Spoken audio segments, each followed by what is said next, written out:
करेंगे।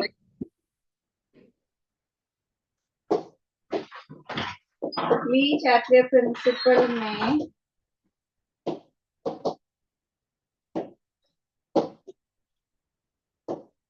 क्या कहा जाता है? कौन बताएगा मुझे? 11th medical roll number 5। 11th medical. हाँ जी। हाँ बेटा, बता सकते हो ली चैटलर प्रिंसिपल क्या होता है?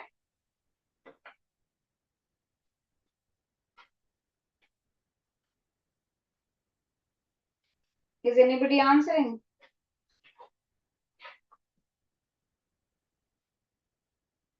11th मेडिकल कौन है बच्चे? 11th मेडिकल के उनमें कोई रोल नंबर 5 नहीं है। 6 है, 7 है, 8 है, 9 है, 10 है। बोलो। ये तुम्हें कोई रोल नंबर ही नहीं असाइंड है। कोई नहीं है, 6 to 10 तक भी कोई नहीं है।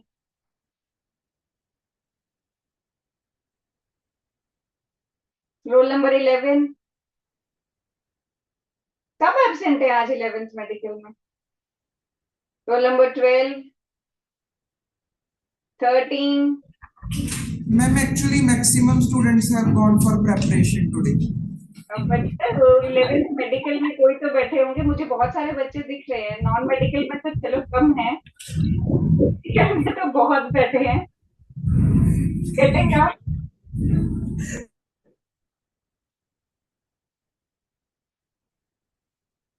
काजी मिडिल रो फर्स्ट बेंच, वहां तो मुझे दिख रहे हैं बच्चे। अगर रोल नंबर भी नहीं असाइंड है आपको, आप में से कोई आ जाओ, जल्दी आओ। अब स्क्रीन से घुस के तो मैं अंदर नहीं आऊंगी। Please get up, one of you get up and come forward, tell me what is Le Chatelier principal.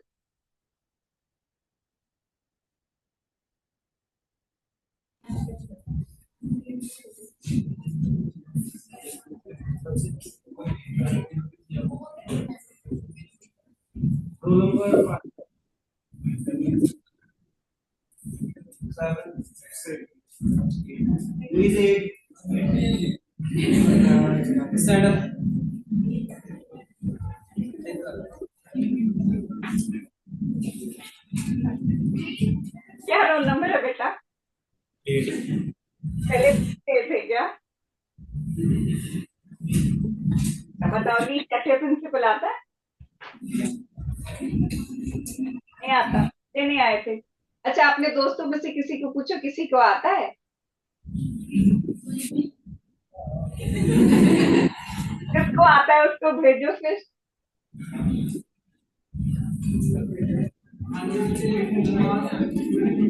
जल्दी से आओ, जल्दी से।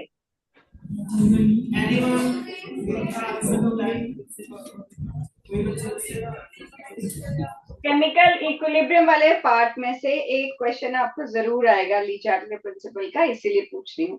ठीक है, तो आई अज्यूम कि किसी को नहीं आता है, तो अब बात ध्यान से सुनेंगे। अब आना चाहिए, अभी तक नहीं आता था तो कोई बात नहीं, अब मैं बता रही हूँ तो मैं आपसे पूछूंगी भी, तो जो मैं बोल रही हूँ उतना आपको आना ही चाहिए। ध्यान से सुनना, मेडिकल भी नॉन मेडिकल भी। ठीक है, देखो डी चैटलर प्रिंसिपल क्या कहता है? ठीक है, अगर कोई भी रिएक्शन ना आपके पास इक्विलिब्रियम में है, जैसे ए है, बी है, ये इक्विलिब्रियम में है सी और डी के साथ, तो कहता कि अगर आप इस इक्विलिब्रियम पे कोई भी चेंज करोगे, इक्विलिब्रियम पे चेंज किस फॉर्म में किया जा सकता है? प्रेशर के फॉर्म में, टेम्परेचर के फॉर्म में, कंसंट्रेशन के फॉर्म में।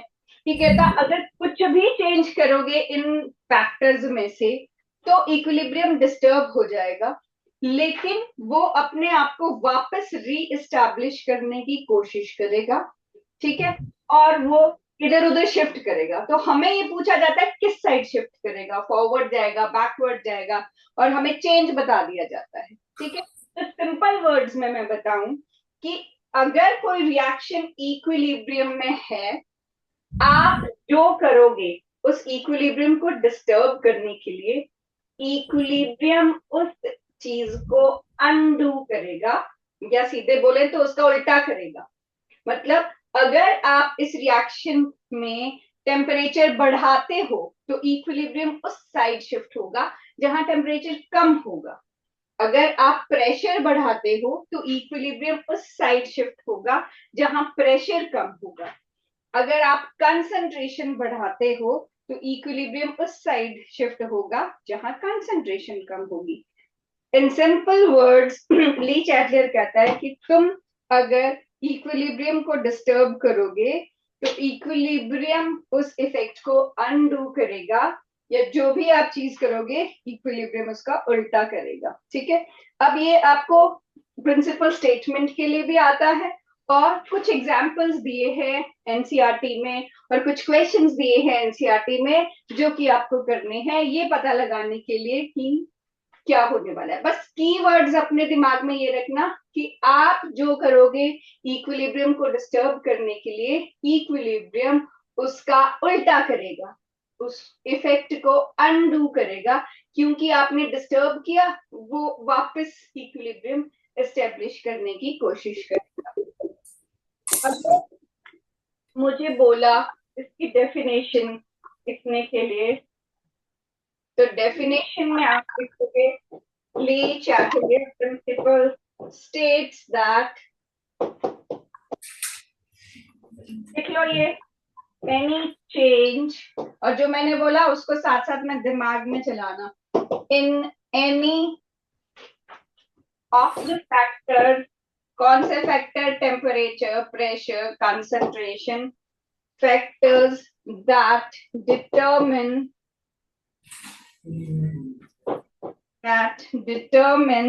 the equilibrium condition, कोई भी चीजें जिनके फॉर्म में हम इक्विलिब्रियम को स्टडी कर रहे हैं वो equilibrium conditions of a system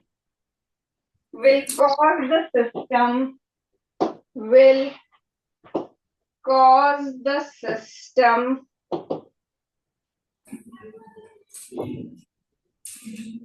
to change in such a way, या such a manner, so as to reduce or to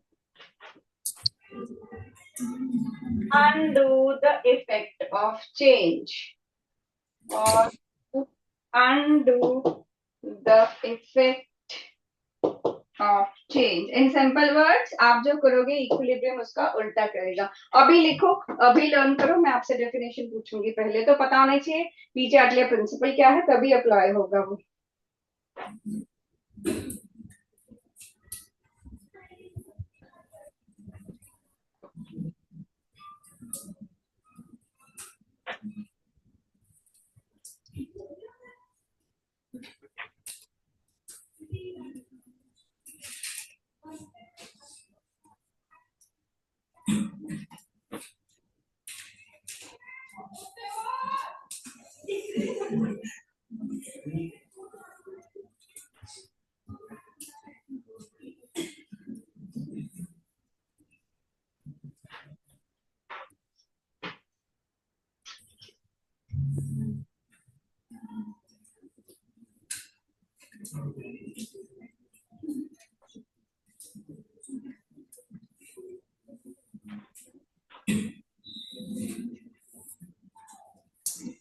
साथ में याद कर लो, पहले मैं सुनूंगी उसके बाद इसकी एप्लीकेशन बताऊंगी। और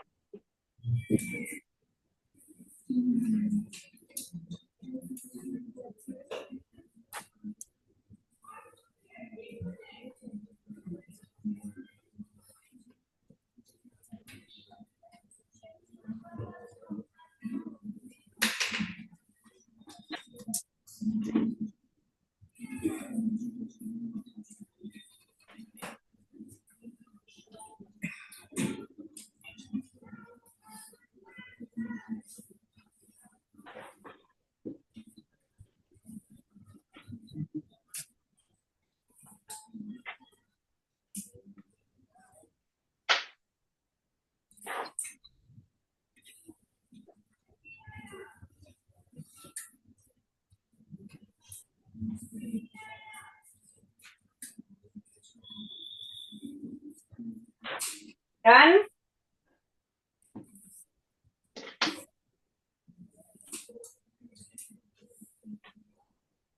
अब देखो इक्वेशन का क्या है, जैसे अगर आप कोई कोई चीज बैलेंस में ही अगर वो उसको वे करते हो, तो अगर कोई चीज यहाँ पर 1 kg का अगर आपने वेट रखा हुआ है, तो यहाँ दूसरी चीज भी 1 kg वो वे कर लेता है, जो भी चीज आपने यहाँ पर डाली हुई है।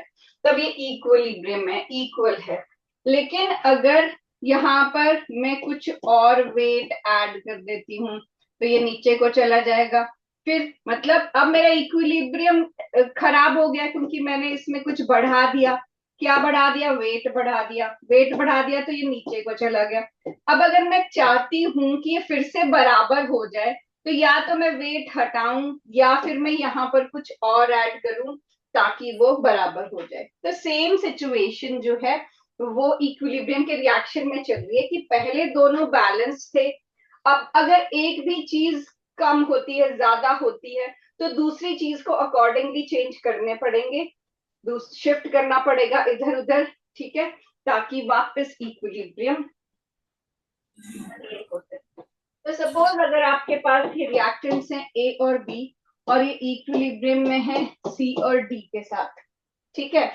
अब अगर मैं ए और बी की कंसंट्रेशन, पहले ये बराबर थे, ठीक है, ए और बी सी और डी के इक्वल था। अगर मैं ए और बी की कंसंट्रेशन बढ़ाती हूँ, तो बताओ, इसको अगर इक्वल होना हो, तो इसकी कंसंट्रेशन बढ़ाने के लिए, बढ़ाने पे इस ये इक्विलिब्रियम जो डिस्टर्ब होगा, तो इसको क्या करना पड़ेगा कि वापस इक्विलिब्रियम एस्टैब्लिश हो जाए? कौन बताएगा?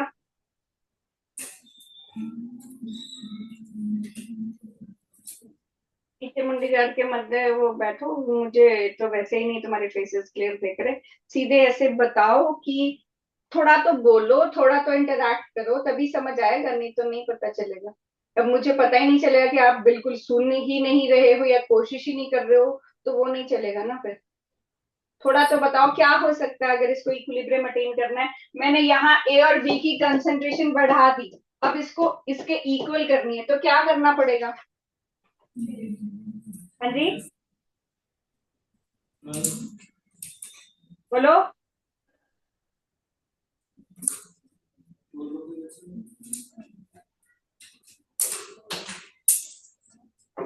ऐसे तो बेटा ऐसा लगता है मैं ही पढ़ा रही हूँ, मैं ही सुन रही हूँ, मैं ही याद कर रही हूँ, मैंने ही पेपर देना है, और आप लोगों ने बस बैठना है।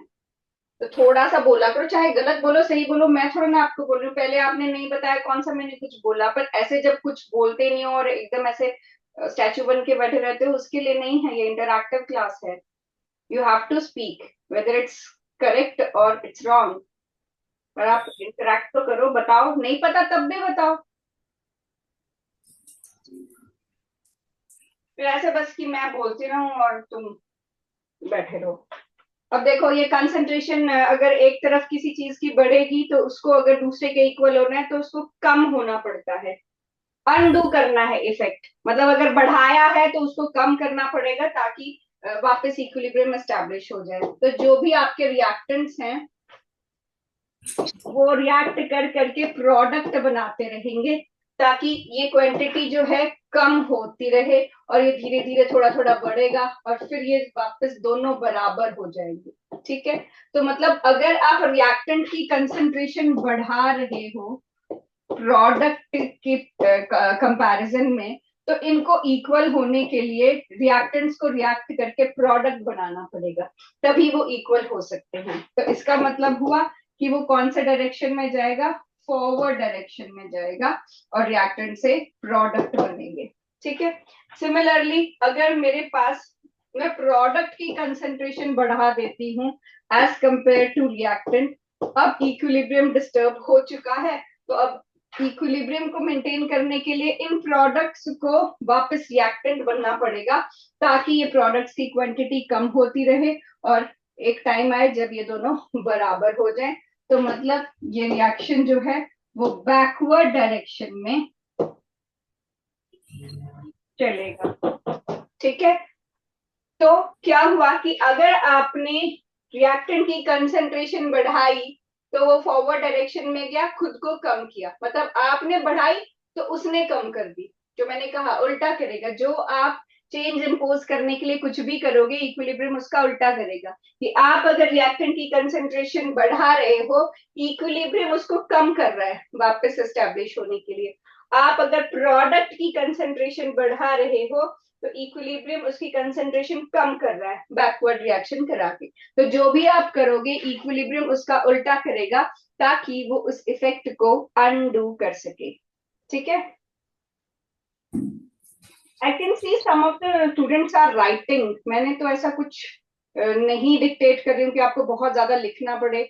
It's better that you pay attention और बोर्ड पे समझ लो। एक क्वेश्चन डेफिनेटली आता है ली जाती का।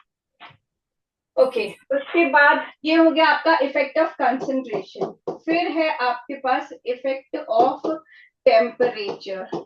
ठीक है, इफेक्ट ऑफ टेम्परेचर में क्या है कि अगर आपका कोई भी रिएक्शन है जैसे A plus B, that is an equilibrium with C plus B. ठीक है, अब इस रिएक्शन का इफेक्ट ऑफ टेम्परेचर बताने के लिए आपको पहले ये पता होना चाहिए कि ये रिएक्शन एंडोथर्मिक है या एक्सोथर्मिक है। उसके अकॉर्डिंग आप उसका चेंज बता सकते हो। तो सपोज ये अगर एंडोथर्मिक रिएक्शन है, what would it mean? Endothermic reaction का मतलब होता है जिस रिएक्शन को होने के लिए हीट चाहिए होती है। तो मतलब इनको हीट चाहिए थी, इन्होंने हीट अब्सॉर्ब कर ली, तो इस साइड अब्सॉर्ब करने के बाद टेम्परेचर लो होगा। जब प्रोडक्ट्स बनेंगे तो टेम्परेचर लो होगा। ठीक है, और अगर आपका जो रिएक्शन है वो एक्सोथर्मिक है, तो एक्सोथर्मिक रिएक्शन का मतलब है कि रिएक्शन होने के बाद उसका टेम्परेचर जो है वो हाई होगा। This is effect of temperature. कि रिएक्शन होने के बाद अगर टेम्परेचर लो होता है तो वो एंडोथर्मिक है, और टेम्परेचर अगर हाई होता है तो वो एक्सोथर्मिक है। अब हम इसमें ली चैटलेयर लगाएंगे। तो अगर मैं इस केस में, फर्स्ट केस में टेम्परेचर इंक्रीज करती हूँ, टेम्परेचर इंक्रीज करती हूँ तो इक्विलिब्रियम क्या करेगा, उस साइड जाएगा जहां टेम्परेचर डिक्रीज होगा। तो यहाँ पर लो है इस साइड टेम्परेचर, तो मेरा टेम्परेचर बढ़ाने से वो फॉरवर्ड डायरेक्शन में जाएगा क्योंकि उस साइड टेम्परेचर लो हो रहा है। और अगर मैं टेम्परेचर को लो करती हूँ तो वो उस साइड जाएगा जहां टेम्परेचर हाई है। तो अगर इधर लो है तो बैकवर्ड डायरेक्शन में हाई होगा। ठीक है, तो ये बैकवर्ड डायरेक्शन में जाएगा। अगेन जो मैंने चेंज इस पे इम्पोज किया इक्विलिब्रियम उसका उल्टा कर रहा है। अगर मैं टेम्परेचर बढ़ा रही हूँ तो इक्विलिब्रियम उधर जा रहा है जहां टेम्परेचर कम होता है। अगर मैं टेम्परेचर कम कर रही हूँ तो इक्विलिब्रियम उधर जाएगा जहां टेम्परेचर बढ़ रहा है। अब ये हो गया फॉर एंडोथर्मिक रिएक्शन। अब इसमें आपको मैंने एंडोथर्मिक भी लिख के दिया, टेम्परेचर किस साइड लो है वो भी लिख के दिया, लेकिन क्वेश्चन में ऐसा लिखा हुआ नहीं होगा। अगर आपको डेल्टा एच की वैल्यू से कहीं पर पता करना हो सकता है, कहीं डेल्टा एच की वैल्यू दी है तो वो पॉजिटिव वैल्यू कुछ दी होगी, तो उससे आपको पता चलेगा कि वो एंडोथर्मिक रिएक्शन है। फिर आपको खुद सोचना पड़ेगा कि अगर एंडोथर्मिक रिएक्शन है तो किस साइड टेम्परेचर कम या हीट अब्सॉर्ब होगी, या ठंडा किस साइड होगा आपका, प्रोडक्ट वाली साइड ठंडी होगी या रिएक्टेंट वाली साइड ठंडी होगी। और अगर कहीं डेल्टा एच नेगेटिव दिया है तो अगेन आपको खुद ये इंटरप्रेट करना होगा कि टेम्परेचर हाई किस साइड है। तो इस पे जनरली बच्चे गलती करते हैं एंडो और एक्सो को वो करने के लिए। उनको लगता है कि एंडो में हीट वो अब्सॉर्ब होती है, तो इसका मतलब कि हीट अब्सॉर्ब इस साइड हो जाएगी तो इधर लो होगा। इधर लो नहीं होगा। एंडोथर्मिक का मतलब है कि कोई भी रिएक्शन एंडोथर्मिक होता है तो हीट अब्सॉर्ब कर चुका होता है। तो जब वो कर चुका है तो प्रोडक्ट ठंडे होंगे। जैसे एक्सोथर्मिक का रिएक्शन आपको हमेशा बोलते हैं कि एसिड में वाटर नहीं डालना है क्योंकि एक्सोथर्मिक रिएक्शन होता है, स्पिल होगा तो वो हार्मफुल होगा। ठीक है, तो इसका मतलब अगर आप एसिड में वाटर डालोगे तो हीट रिलीज होगी, वो प्रोडक्ट जो बनेंगे वो हीट रिलीज करेंगे तभी हाथ जलेगा। तो प्रोडक्ट गर्म होंगे एक्सोथर्मिक में, ठीक है। तो प्रोडक्ट वाली साइड टेम्परेचर हाई होगा। तो ये दिमाग में सोचना कि बहुत बच्चों को ये कंफ्यूजन, अगर आपको ये पता है किस साइड टेम्परेचर लो है किस साइड टेम्परेचर हाई है, तो ली चेक में तो यही करना है कि जो इक्विलिब्रियम जो आपने चेंज इम्पोज किया इक्विलिब्रियम उसका उल्टा करेगा। तो आपको बस डायरेक्शन वो करनी है, लेकिन वो ये चीजें जो मिसिंग होगी वो आपको अपनी तरफ से करनी होगी, ठीक है। सिर्फ उल्टा करने के लिए नहीं है वो, ये भी देखना पड़ेगा एंडो एक्सो का क्या इंटरप्रिटेशन इसमें है। तो फटाफट लिखो इसको, फिर आपको एक सिचुएशन दूंगी, आपने बताना है कि इक्विलिब्रियम किस साइड जाएगा इसी को यूज कर।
देखो अब आपके पास ये एक रिएक्शन है 2NO2, this gives you N2O4। ये NO2 जो है वो एक ऑड इलेक्ट्रॉन मॉलिक्यूल है और ये ब्राउन कलर का होता है, ठीक है।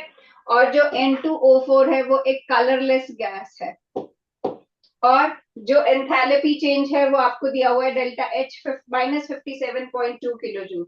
अब आपको सिर्फ ये फिलअप भरना है कि इंटेंसिटी ऑफ ब्राउन कलर आपको बस ये बताना है इंक्रीज हो रही है या डिक्रीज हो रही है ब्राउन कलर की इंटेंसिटी अगर हम टेम्परेचर इंक्रीज कर रहे हैं, ठीक है। रोल नंबर 15 कौन है? 11th medical.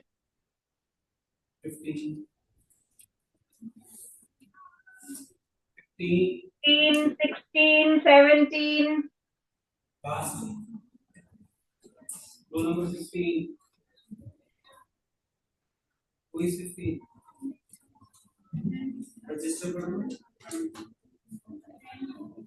कोई 16 17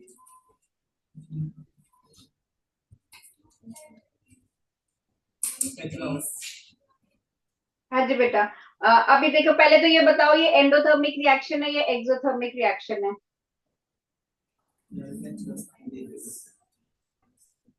वैल्यूज आपके सामने लिखी हैं, कैसे पता चलता है एक्सोथर्मिक है या एंडोथर्मिक है?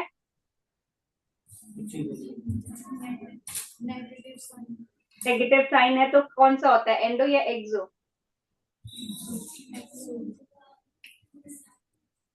ठीक है, अपना वो करना, दूसरों का आंसर सुन के मत बोलना, ठीक है। आप ही को लिखना होगा फाइनल में आंसर। तो एक्सोथर्मिक है तो डेल्टा H नेगेटिव है। अब आप मुझे जनरल बता सकते हो कि टेम्परेचर बढ़ाने से इक्विलिब्रियम किस साइड शिफ्ट होता है? फॉरवर्ड। ये फिक्स्ड है कि फॉरवर्ड साइड शिफ्ट होगा अगर टेम्परेचर बढ़ाओगे? चाहे कोई मर्जी रिएक्शन हो, एक्सोथर्मिक हो एंडोथर्मिक हो, कोई फर्क नहीं पड़ता। मैम एंडोथर्मिक है तो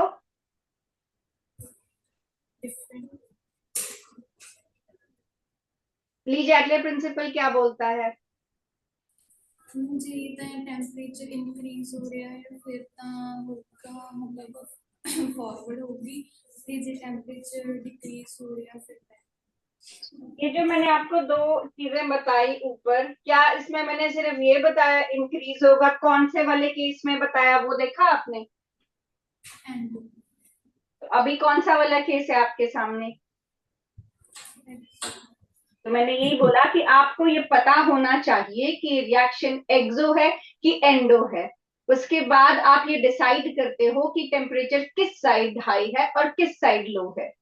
अब एक्सो में देखो किसके साइड टेम्परेचर हाई लिखा है, प्रोडक्ट साइड या रिएक्टेंट साइड?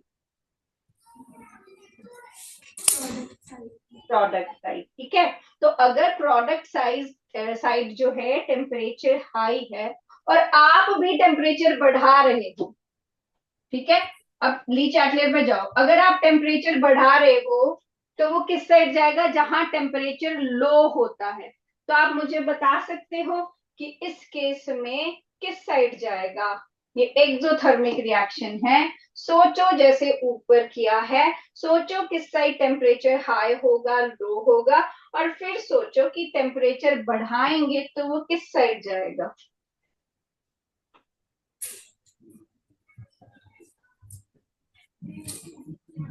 पहले एक एक स्टेप में करते हैं, ठीक है। ये कौन सा रिएक्शन है, एंडो या एक्सो? एक्सो, ठीक है। I write this is exothermic reaction, ठीक है। मैंने यहाँ लिख दिया एक्सोथर्मिक रिएक्शन है।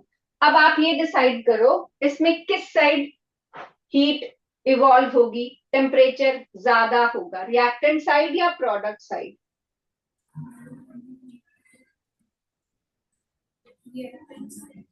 Reactant side. एक्सोथर्मिक में रिएक्टेंट ज्यादा गर्म होते हैं? नहीं मैम प्रोडक्ट साइड। जो मैंने आपको बोला था ना कि जब ऐसा कंफ्यूजन हो, क्योंकि ये सबको होता है, अगर आप अभी सीख गए तो आपका आंसर हमेशा सही होगा। अगर अभी आपने इधर उधर से सुन के आंसर किया तो आपका फायदा नहीं होगा। तो it's better you ask me, ठीक है। देखो मैंने आपको एसिड और पानी का एग्जाम्पल दिया था। अब जब वो अकेले अकेले तब वो ठंडे हैं, लेकिन जैसे मिक्स करोगे एकदम से इतनी ज्यादा हीट निकलेगी। तो मिक्स करके वो क्या बन रहे हैं, प्रोडक्ट बना रहे हैं ना। प्रोडक्ट जब बन रहे हैं तब हीट रिलीज होती है, तब उसको एक्सोथर्मिक रिएक्शन बोलते हैं। तो इसका मतलब यहाँ पर प्रोडक्ट वाली साइड टेम्परेचर हाई होगा। यहां तक समझ आया? अब ली चैटलियर लगाना है। आप क्या कर रहे हो, टेम्परेचर को बढ़ा रहे हो, है ना। तो ली चैटलियर के अकॉर्डिंग इक्विलिब्रियम किस साइड जाएगा? जहां टेम्परेचर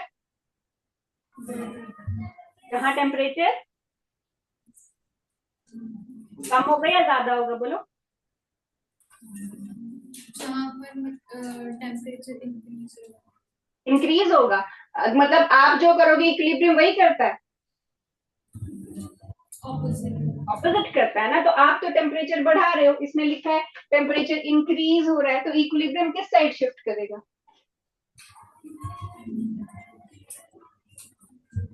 जहां टेम्परेचर इंक्रीज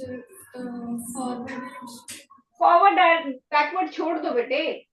पहले फॉरवर्ड बैकवर्ड वो तो डिपेंड करेगा कि टेम्परेचर हाई किस साइड है या लो किस साइड है। पहले ये तो समझो कि वो करेगा क्या। पहले ये डिसाइड करो, अगर टेम्परेचर बढ़ा रहे हो आप तो इक्विलिब्रियम किस साइड जाता है। ये जनरल है, आप जो करोगे इक्विलिब्रियम में उसका उल्टा करना है। फिर आप इक्वेशन की सोचो कि उसमें क्या चल रहा है।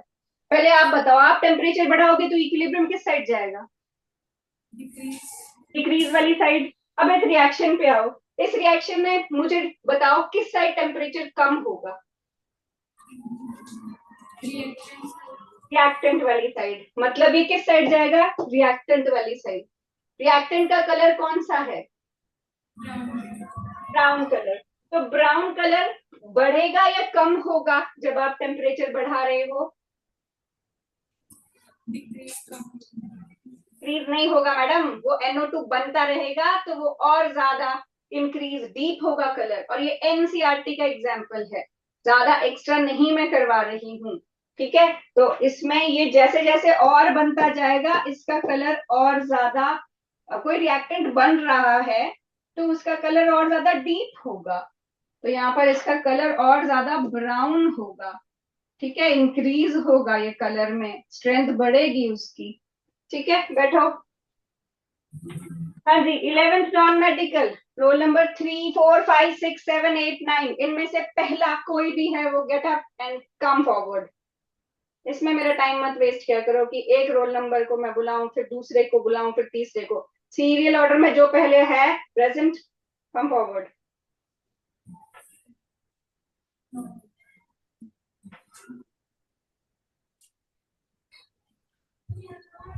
आपको बस ये बताना है मैंने क्या समझाया अभी पिछली वाली स्टूडेंट को भी, ये बोर्ड पे क्या लिखा हुआ है। जैसे हम किया कलर इंक्रीज, कलर में blue colour, brown colour, temperature increase कर बोल रहे हो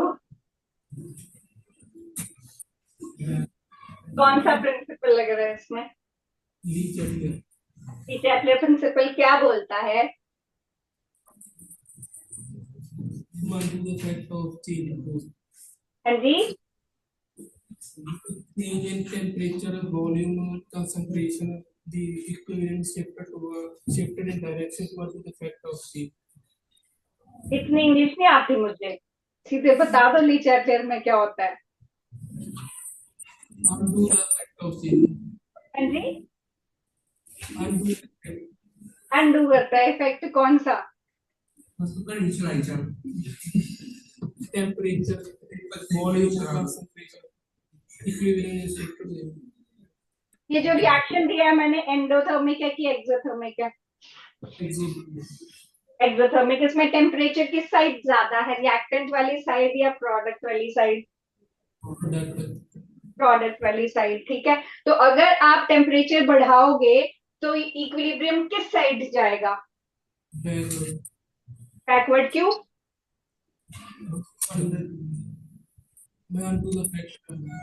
क्योंकि आपने बढ़ाया तो इक्विलिब्रियम बोलेगा अब जहां कम हो रहा है उस साइड जाओ, जो भी आपने किया उसका उल्टा उसने करना है, ठीक है। अच्छा चलो, काफी है इतना, थोड़ा तो है, गुड, फाइन। अब आओ वापस 11th मेडिकल। Roll number 23, 24, 25, 26, 27, 28, 29। हाँ गुड, अभी पास करो काम।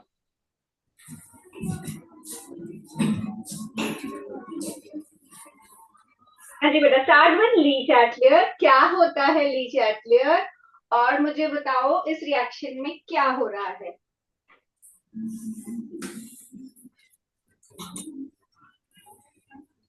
मुझे आवाज नहीं आ रही बेटा।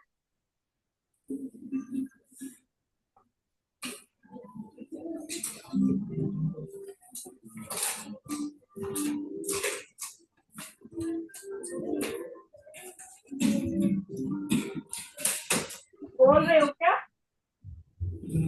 Chapter principle states that any change in any of the factors that determine the equilibrium conditions of the system will cause the system to change in such a manner so as to reduce or undo the effect of change. Thank you for definition. What does it mean?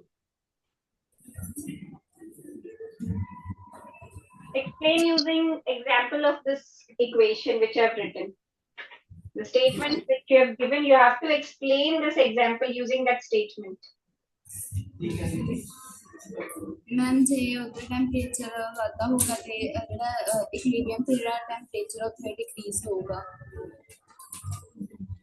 अच्छा, मैं आपको एक equation देती हूँ, आप बताना उसमें क्या होगा। ये है आपके पास N2 plus 3H2 gives 2NH3, इसका डेल्टा H है 92.5 किलोजूल पर मोल। अगर मैं टेम्परेचर इंक्रीज करती हूँ, आपको मुझे बताना है अमोनिया की कंसंट्रेशन में क्या फर्क पड़ेगा, बढ़ेगी या कम होगी? बढ़ेगी। क्यों बढ़ेगी? Forward direction. क्यों जाएगा फॉरवर्ड? टेम्परेचर ज्यादा टेम्परेचर ज्यादा जाता है तो फॉरवर्ड में जाता है, एंड अगर मैं यहाँ माइनस साइन लगा दूं तब, और अगर मैं टेम्परेचर बढ़ाऊं तो वो किस साइड जाएगा, backward direction, concentration of ammonia will decrease. ठीक है, यही चीज समझनी है। हर कोई भी, बैठो बेटे, गुड। ये जो भी इक्वेशन आपको दे दी जाए, आपको बस ये देखना है डेल्टा एच पॉजिटिव है कि नेगेटिव, किस साइड टेम्परेचर हाई होगा, किस साइड कम होगा, और क्या चेंज हो रहा है, हमें उसके उल्टे साइड जाना है। टेम्परेचर बढ़ा रहे हो, चलो उस साइड चलते हैं जहाँ टेम्परेचर कम हो रहा है। ठीक है, जैसे कि गर्मियां होती हैं तो आप शिमला भागते हो ना घूमने के लिए, just like that is leach at layer only. ठीक है, कि टेम्परेचर बढ़ रहा है पंजाब में, तो फिर चलो कम करने के लिए हिमाचल में। ठीक है, चलो फिर ये हो गया टेम्परेचर का इफेक्ट। कंसंट्रेशन का यूनिवर्सल है, कोई साइन वगैरह कुछ नहीं देखना पड़ता, एक का बढ़ेगा तो कम वाली साइड जाते हैं। ठीक है, next is effect of pressure, जो कि इजी है, सिर्फ टेम्परेचर वाले में प्रॉब्लम आती है। Effect of pressure, same equation ले लेते हैं, N2 plus 3H2 gives 2NH3। ठीक है, अब ये डिपेंड करता है नंबर ऑफ गैसियस मोल्स पे, कि गैसेस के मोल कितने हैं। अगर हम इस क्वेश्चन में देखें, इस इक्वेशन में देखें, तो यहाँ 4 मोल्स है, यहाँ 2 मोल्स है। ठीक है, तो जहां ज्यादा नंबर ऑफ मोल्स होते हैं ना गैसियस, वहां प्रेशर ज्यादा होता है, और जहां कम होते हैं वहां प्रेशर कम होता है। आप इसको सीधे रट के भी कर सकते हो चीजें, कि हाँ जी, प्रेशर बढ़ाया तो lesser number of moles, pressure कम किया तो greater number of moles. But you should also understand the concept कि हुआ क्या, लीच एटलर लगा कैसे। ठीक है, तो देखो, अब ये कहता है नंबर ऑफ मोल्स हम ऐसे कैलकुलेट कर लेते हैं।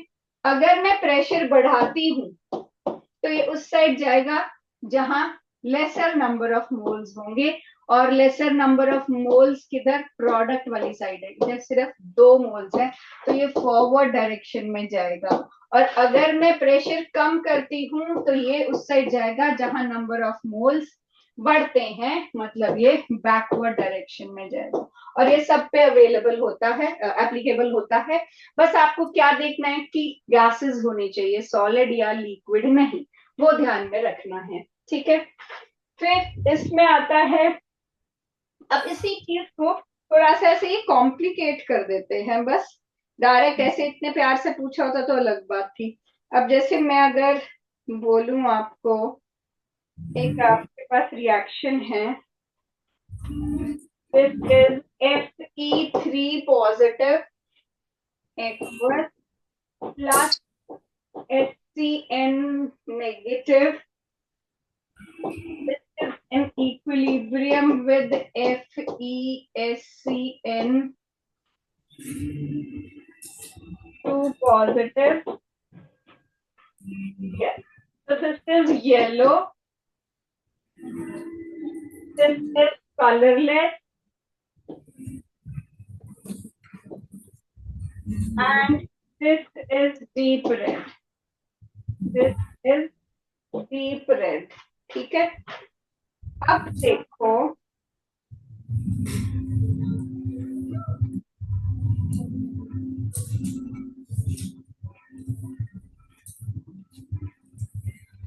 अब इसमें यहाँ पर डायरेक्टली ऐसे नहीं बोला होगा कि ये कम कर रहा हूँ, ये ज्यादा कर रहा हूँ। इसने बोला है कि मैंने इस रिएक्शन में ऑक्सैलिक एसिड डाला जिसकी ऑक्सलेट आयंस बनती हैं। उसने सिर्फ ये बोला कि इसमें मैंने ऑक्सैलिक एसिड डाला। ठीक है, मैं सिर्फ यहाँ ऑक्सैलिक एसिड लिख रही हूँ। ठीक है, कि ऑक्सैलिक एसिड डाला, तो बताओ कि इक्विलिब्रियम किस साइड शिफ्ट करेगा। अब ये कैसे हम सोचेंगे, इसमें तो उसने कोई टेम्परेचर, प्रेशर, कंसंट्रेशन कुछ भी नहीं बोला। तो के लिए कि जब ये ऑक्सैलिक एसिड डाला, इसमें बनती हैं ऑक्सलेट आयंस। अब ये एनसीईआरटी में आपको बुक में दिया हुआ है, तो वो एक्सपेक्ट करते हैं कि आपने बुक का तो पढ़ा ही होगा, तो ये पता होगा कि क्या हो रहा है। ठीक है, तो ये ऑक्सलेट आयन जाके Fe3 पॉजिटिव आयन के साथ कंबाइन कर जाते हैं। अब जब ये कंबाइन कर जाएंगे तो ये आयंस की कंसंट्रेशन कम हो जाएगी। तो इतनी इंटरप्रिटेशन वो बोलता है, तुमने पढ़ लेनी थी बुक और देख लेना था कि डालने से होता क्या है। तो ऑक्सैलिक एसिड डालने से ऑक्सलेट आयन इसके साथ कंबाइन कर जाते हैं, इन आयन की कंसंट्रेशन कम हो गई। अगर रिएक्टेंट की कंसंट्रेशन प्रोडक्ट्स के कंपैरिजन में कम हो गई तो इसको इक्वल करने के लिए प्रोडक्ट्स जो हैं वो और ज्यादा रिएक्टेंट बनाने लग जाएंगे ताकि दोनों बराबर हो जाएं और ये रिएक्शन जो है वो बैकवर्ड डायरेक्शन में शिफ्ट हो जाएगा। लिख लो इसको, एनसीईआरटी का ही है ये, आपको पूछ सकते हैं इस तरीके से। अदरवाइज कंसंट्रेशन का यूनिवर्सल रहता है कि किसी एक चीज की कंसंट्रेशन बढ़ाओगे तो रिएक्शन उस साइड शिफ्ट होगा जहां पर वो कंसंट्रेशन कम हो जाए, और किसी की कम करोगे तो रिएक्शन उस साइड जाएगा जहां पर वापस बढ़ जाए। ठीक है,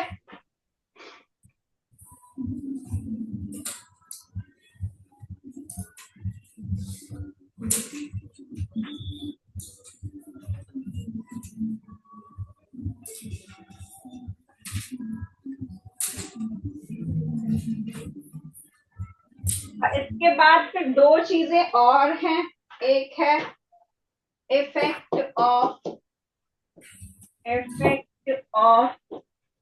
addition of inert gas. Inert gas का कांस्टेंट वॉल्यूम पे कोई फर्क नहीं पड़ता। ठीक है, कांस्टेंट वॉल्यूम पे इनर्ट गैस की एडिशन का कोई फर्क नहीं पड़ता। और effect of addition of catalyst, तो कैटलिस्ट के ऐड करने पे भी इक्विलिब्रियम पे कोई फर्क नहीं पड़ता, क्योंकि कैटलिस्ट क्या करता है, दोनों तरफ के इक्विलिब्रियम को इक्वली इफेक्ट करता है। ठीक है, कैटलिस्ट का काम होता है सिर्फ एक्टिवेशन एनर्जी को कम करना, lowers the activation energy, does not affect the equilibrium composition, does not affect the equilibrium concentration.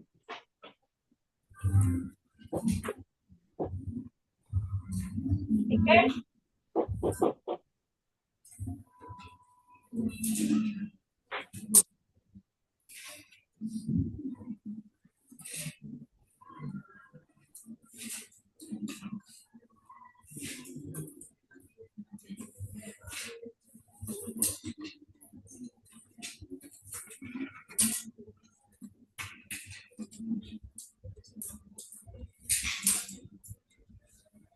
अब आपके एनसीईआरटी में एक क्वेश्चन है simple, PCl5 is in equilibrium with PCl3 plus Cl2। ठीक है, ये तीनों गैसेस हैं। आपको मुझे बताना है प्रेशर बढ़ाओगे तो 3 केसेस दे रही हूँ, वो किस साइड शिफ्ट करेगा। फर्स्ट केस ये है, सेकंड केस है calcium oxide, carbon dioxide gives calcium carbonate, calcium carbonate. और थर्ड केस है 3Fe plus 4H2O gives Fe3O4 plus 4H2 plus 4H2। Pressure increase करने पे किस डायरेक्शन में वो जाएगा? बताओ, किस पे जाएगा? ए, जल्दी जोर से बोल दो, नहीं पता। प्रेशर इंक्रीज करते तो लेसर नंबर ऑफ मोल्स की तरफ जाता है और लेसर नंबर ऑफ मोल्स इस साइड है, तो ए वाला जाएगा बैकवर्ड।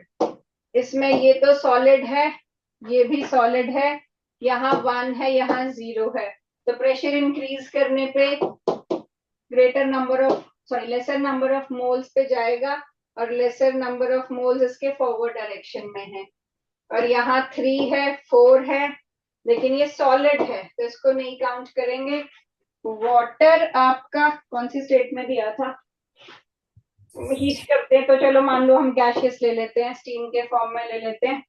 और Fe3O4 रस्ट है तो ये सॉलिड होगा, तो ये काट देते हैं। तो यहाँ 4 मोल्स अगर वाटर के हैं और 4 ही H2 के हैं गैसेस में, तो अगर इक्वल नंबर ऑफ मोल्स है तो प्रेशर का कोई इफेक्ट नहीं पड़ता है।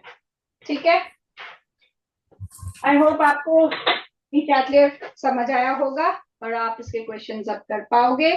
बस थोड़ा सा पढ़ लिया करो, डेफिनेशंस लर्न करने पे फोकस करना तो है, मतलब लिखने के लिए तो ठीक है, लेकिन क्वेश्चन अगर एप्लीकेशन बेस्ड आएगा तो नहीं हो पाएगा, है ना, तो उसके लिए करना फिर। चलो ठीक है बेटा, यू नेक्स्ट टाइम।